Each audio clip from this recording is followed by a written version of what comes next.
Okay, homework 7. In this video I will explain new features I added to this project, and I will focus mainly on exception handling, soft deleting, and DTOs. Okay, where are my classes? Right here. So I added exception handling to make the API responses more cleaner and easier to understand. Instead of letting Spring Boot return a long default error message, I created custom exception classes like task not found exception and invalid task data exception. So when the user tries to create a task, when the task does not exist, so the service layer throws task not found exception, and the same thing goes, for example, if the data is invalid, the service layer throws this exception with the message. So I also added this global exception handler class that basically catches those exceptions and any unexpected exceptions and handles that. For example, it not only handles exception, it also returns a clear error message with the HTTP status and the URL path, all the necessary information about the request.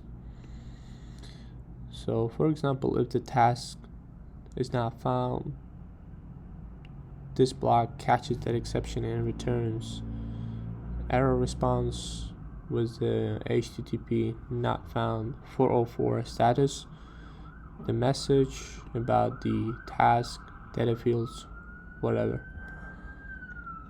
So the same thing goes with the invalid task data exception. It returns a 400 bad request, HTTP status, timestamp, and the URL path. So the message is more clean, it's easier to understand like what's going on in the program. And also I added this the generic exception handling block right here. So any kind of like unexpected errors, it returns HTTP status 500 internal service error.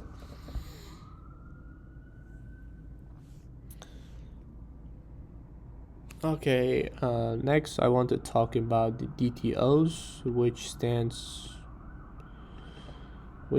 for data transfer objects.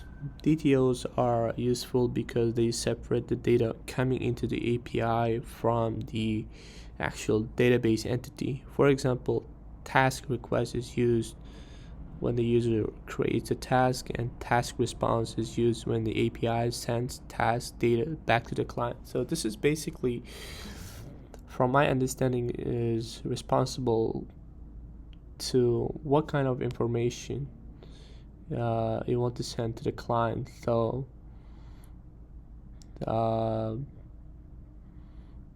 you might want to hide certain information from the user, and therefore you can modify this class. For example, if there is we added, for example, a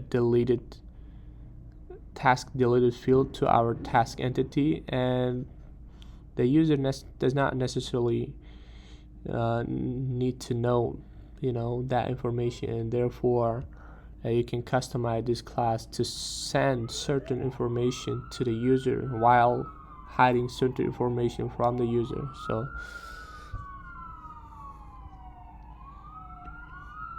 and this is our task response class. So this is all what the users can see. that's it.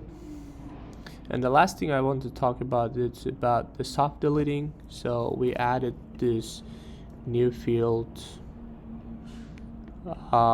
deleted field. So which stores in the database our removed tasks.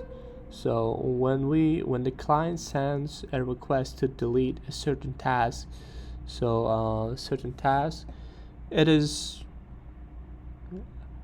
it does not show in the API responses, but it is stored in the database. In the database, yes. For example, when the client sends okay.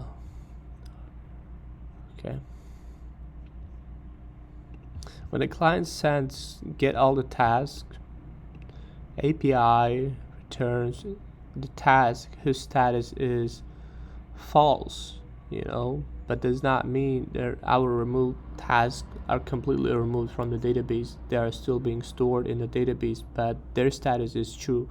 Their deleted status is true. That's basically it. I think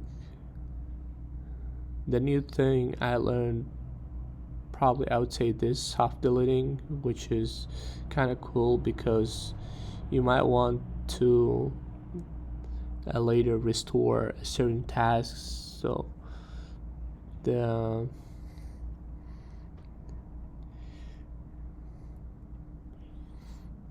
think it's like you always want to keep the track of deleted things in the database, and it's useful sometimes. You might want to restore certain things.